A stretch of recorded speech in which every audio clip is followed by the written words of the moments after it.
Assalamualaikum warahmatullahi wabarakatuh.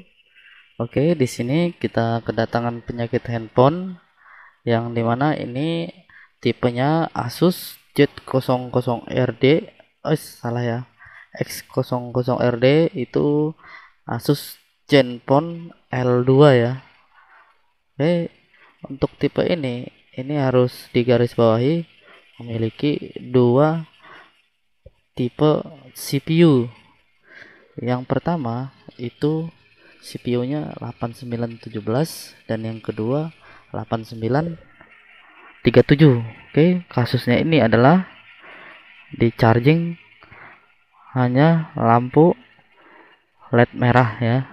Oke, seperti biasa untuk tipe ini itu sangat rawan ya, dimana problem ini itu terjadi antara komunikasi CPU dan si MMC. Oke, jadi penanganan yang pertama ini sudah pasti hardware ya, karena di beberapa kasus ini tidak pernah selesai kasus di software ya. Nah, di sini coba kita bongkar dulu bagaimana keadaannya ya. Oke, di sini handphone ini masih dalam keadaan segel, artinya CPU dan MMC belum dikerjai ya. Oke, sini kita coba bongkar dulu agar penanganannya sempurna.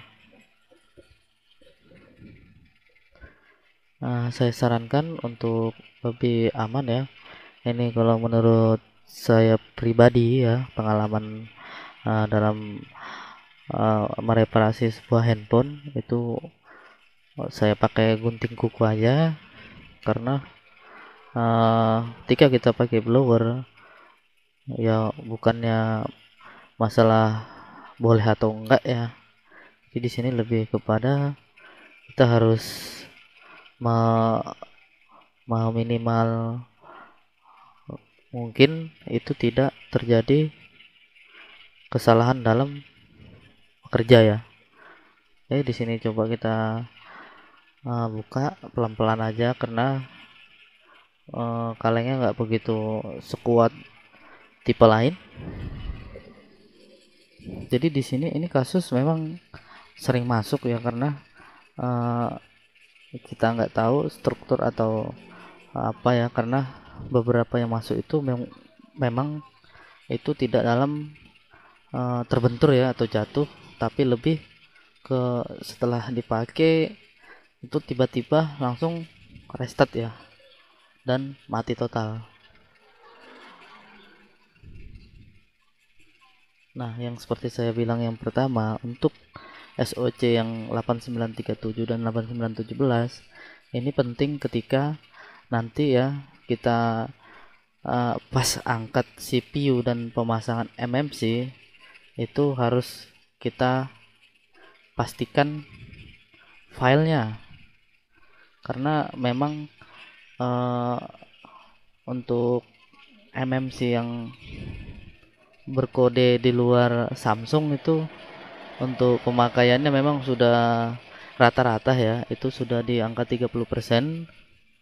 Jadi daripada kepalang tanggung ya, kita repartisi aja MMC, karena ini nanti akan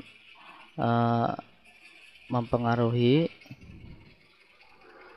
kinerja MMC tersebut ya, jadi lebih ringan.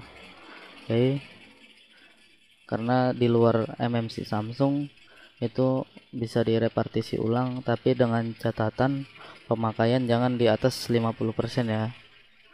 Kalau 50% ke atas ya mau nggak mau kita harus konfirmasi ke konsumen bagaimana nanti penanganannya. Jadi untuk 8917 dan 8937 itu memiliki kode firmware yang berbeda ya, jadi harus dipahami, karena bentuk dan karakter mesinnya itu sama persis. Jadi yang membedakan mereka ini hanya CPU-nya ya. bukan dari hal lain. Dan kerusakannya juga sama persis. Oke. Kita cabut pelan-pelan.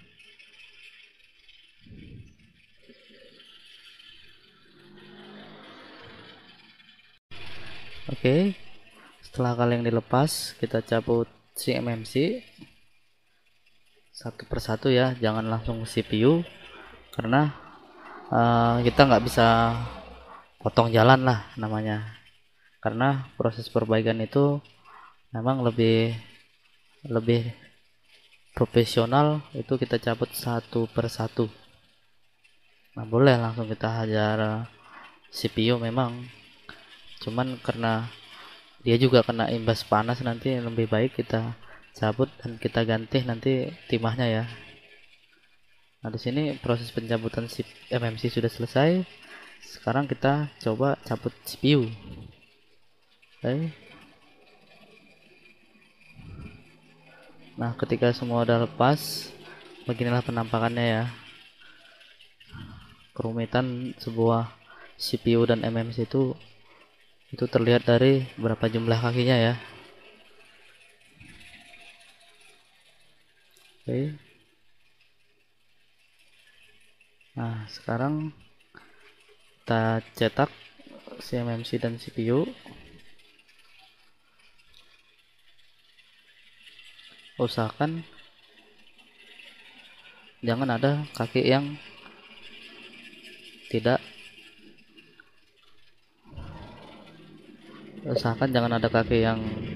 panjang sebelah ya, usahakan sama rata karena nanti bisa berakibat pada komunikasi CPU dan mesin.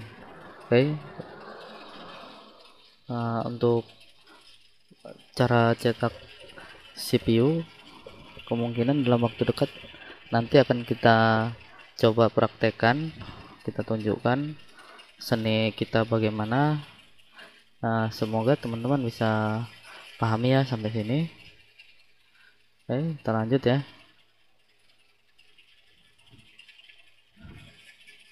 Nah, setelah selesai pemasangan dari cetak ulang dari CPU, kita pasang dulu si CPU-nya ya. Nah, di sini untuk keterangan temperatur itu sudah kita jelaskan. Sini kita menggunakan blower 857D dengan air kontrolnya 0 dan temperaturnya tuh 380 ya, standar. Jadi sini kita bermain di peeling. Oke. Setelah pemasangan selesai, kita lanjut ya. Di sini si MMC kita uji dulu seperti pembahasan pertama ya. Kalau MMC-nya pemakaiannya masih 10% itu langsung pasang aja ya. Tapi kalau udah, ini trik saya ya boleh diikutin atau enggak.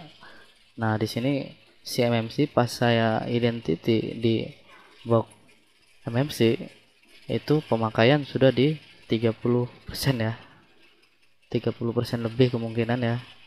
Itu langsung kita repartisi ulang. Nah, di sini saya menggunakan file dump backup-nya untuk menjaga dari repair sinyal ya, karena sekarang ini untuk email itu ada peraturan baru dari pemerintah untuk menekan angka penjualan HP ilegal ya. Nah, di sini langsung saya pasang MMC, tapi ini saya skip kemarin, itu proses perbaikannya tidak saya tunjukkan ya, tapi prosesnya itu ada kan gitu ya. Oke. Nah, setelah pemasangan selesai semua, ini kita rakit ya dan kita coba charging. Nah, jadi di sini handphone tidak muncul logo, tapi itu handphone bergetar ya, pertanda tadi kita masukin file dump itu sekitar 500 MB ya, untuk mengakomodir uh, sistem NP ya. Di sini NP di sini tuh akan membackup semua urusan persinyalan. Oke, setelah bergetar pertanda CPU MMC sudah berkomunikasi, kita lanjut flashing ya. Nah, di sini untuk urusan flashing mungkin teman-teman sudah paham. Flashing seperti biasa, ini saya gunakan OP Android Toolbox dengan metode 9008 ya. Karena handphone tidak bisa masuk password, kita flash langsung ke official atau firmware global dari support Asus ada ya. Nah, setelah proses berjalan, kita tunggu apakah handphone ini berhasil hidup.